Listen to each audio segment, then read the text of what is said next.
ஏன் கல்லுங்கிற?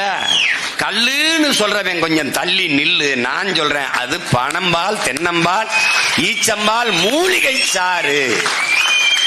அதுதான் இனி வருங்காலங்களில் அதற்கு பேரு. அதனால நாம என்ன சொல்றோம்? பனை. அதையே நினை.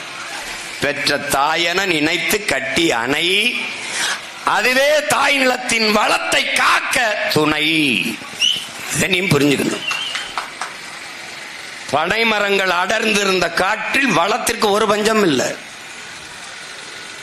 எங்க பொருளாதாரம் இருக்குன்னு தெரியாத பதர்களிடத்திலே நீ அதிகாரத்தை கொடுத்துட்ட.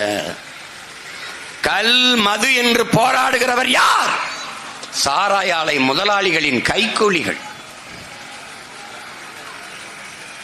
பெரும் முதலாளிகள். யாராவது இந்த டாஸ்மார்க் அதுல விற்கிற பீர், பிராண்டி, ரம், ஜின்னு, ஒயின் இதை எதிர்த்து போராடியதை பார்த்தது உண்டா?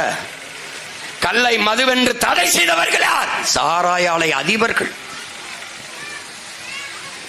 இத்தனை மாநிலங்களில் இல்லாத தடை என் நிலத்தில் மட்டும் வர காரணம் என்ன? அந்தந்த மாநிலங்களை ஆள்கிற முதல்வர்களுக்கு ஆலைகள் இல்லை, சாராய ஆலைகள் இல்லை. மது விற்கிற கடைகள் இருக்கலாம், மது காய்ச்சுகிற ஆலைகள் அதிகாரத்தில் இருப்பவனுக்கு இல்லை. அதனால் அங்கே ஆந்திராவிலேயோ, கேரளாவிலேயோ, கர்நாடகாவிலேயோ, தெலுங்கானாவிலேயோ, புதுச்சேரியிலேயோ, பீகாரிலேயோ, மற்ற எந்த மாநிலத்திலும் கல்லுக்கு தடை இல்லை.